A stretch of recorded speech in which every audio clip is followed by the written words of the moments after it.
Hi.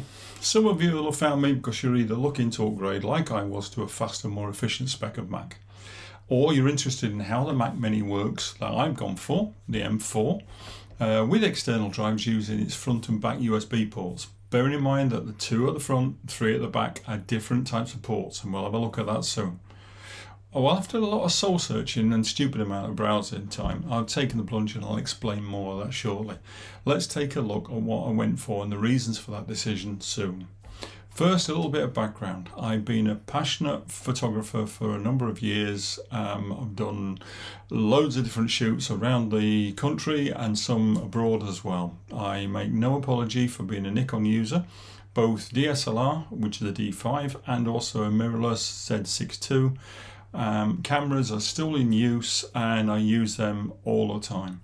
I also have the M1 MacBook Pro that I've been doing most of my image and movies, mainly images, but I've been doing most of the editing on those. Up until now, I'm being a little bit greedy as it copes pretty well most of the time, but I have recently noticed that some of the imaging and also external saves are taking a little bit too long, and I don't know if that's down to the OS or down to the M1 or down to the packages I'm using. I have been using Capture One up until recently. I've now moved across to Lumina Neo, and I'm noticed there's some processing speeds I need to get a little bit quicker. It is only small amounts, but it's still there. Very frustrating when you've got multiple hundreds of images. So here I am, a little bit lighter in the pocket, and let's see how it performs with external drive performance. Later I'll also explain in a different video of my new setup and the reasons I opted for the Mac Mini itself. But let's crack on with testing the external drives.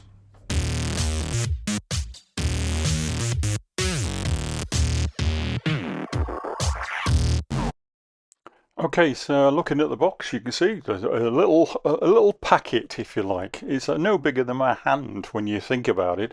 How they've done that, no idea. Okay, so looking at the different models that are available to me at the end of March 2025, the four that I've got here of the Mac Mini and the Mac Mini Pro, with both M4 chips. You can see here that I've got three different types of the base model, if you like, of the M4 chip, and then one of the M4 Pro chip. The reason that I went for this model here, which is 999, is mainly to do with the internal, the memory and also the storage. As you can see here, all three have got the same efficiency cores and the same performance cores for the base M4 chip. The M4 Pro chip obviously is an upgrade to that.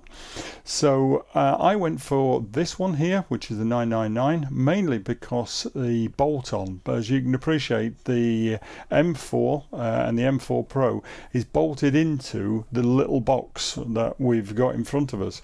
You can't configure that greater after it's manufactured. There may be some down the line of cracking that, but at the moment you're given what you're given. So consequently, in this case, it's a 16 gig for the first two, and then the upgrade to the storage for from one to the other. So the first one, 599, is going for 16 gig and 256 internal storage.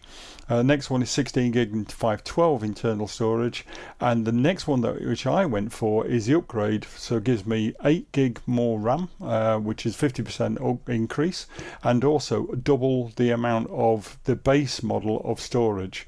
I went for that mainly because the internal OS and some of the programs is going to take up about 2/3 of the internal RAM and the internal SSD storage.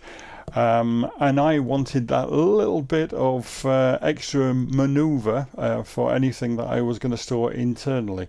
Bearing in mind that when we test these SSD drives, you'll see that shortly, the performance of the internal being greater than the external, so you'll see that. I didn't go for the M4 Pro chip, mainly because it's a bit like me buying a Ferrari and then driving at 30 mile an hour. I'm not going to use the CPU performance cores or the efficiency cores that provides me, and I decided to use the £400 difference buying SSD drives, which are external ones. So I decided to do that. If you want to go a different way, that's completely up to you. So just looking at the box itself, you can see from the website that the two USB-C ports on the front are USB 3 up to 10 gigabits, and the ones on the back are of the M4 and also the M4 Pro are both Thunderbolts, which is USB-C again, but up to 40 gigabits.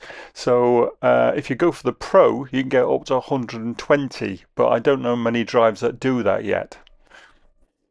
So to test the external drives, I used a piece of software called Katsura, which is Amorphous Disk Mark, and I use this quite extensively. It's quite easy to download, and it's useful for most of the Mac external and internal drive checking. So I'd certainly go for that. Check it out. It's free of charge. It's a shareware product, and it did the business. Okay, so let's just have a look at the drives. This is the LaCie HDD, which is a 4 terabyte standard hard disk drive. This is my new Elecom 2 terabyte. The SSD drive, I picked it up in Japan, but they also have them in America. They're available online. And this is a CF Express converter, which is a USB-A, USB-C connection. I'm going to be using the USB-C, obviously. And I've got 128 gig, 1750 meg per second drive in there, just fiddling about, trying to get it out to show you. But it's the Lexa 128. So this is the Amorphous Disk Mark, and this version 4.0.1. You can see here from the display that we've got all different sequences. I'm not going to bore you with the sequencing down here. If you hover over it, it will tell you running the number of sequences and what type of sequence it is. Go onto the website, have a look, see what you've come up with. I actually am more concerned about this first one, which is going to run the sequence I'm going to put against it, which is 1 gigabit of test data. It's going to run it 5 times. It's going to run it against one of these drives, as you can see here, the Macintosh that I've got, and also the Elecom and the LaCie. I'll come to the external SD drive shortly, and also whether it's in megabytes per second or IOPS. Again, I'm not going to go into IOPS today, but I'm looking at the number of megabytes per second. So if I now run all, or I can just run the single one, if I just run the single one, it will start to run the sequence and test the read, and then after an interval of 5 times it will go into the write sequence. So again, you can see here it's writing back as well. That's the test done. I can then move on to the second one. If you want to run these other tests as well, that's fine. I've run them as a standard because if you click on all, it'll run them all. I'm more concerned about the read and write of the first set of sequence. Okay, so we'll have a look at the results. The one at the top is the internal SSD drive. You can see there from the first sequence 3.4 read and 3.6 write, the gigabytes per second, 3.4 and 3.6. The one on the left hand side is the SD card using the front port, which is USB-C, which is 10 gigabytes per second. The middle one is the LaCie using the front port, which is a HD drive using the front, and that comes up at 140 read and 70 write. And the one on the right hand side is using the new SSD drive at 924 and 605 write. Now compare that with what we've got at the back.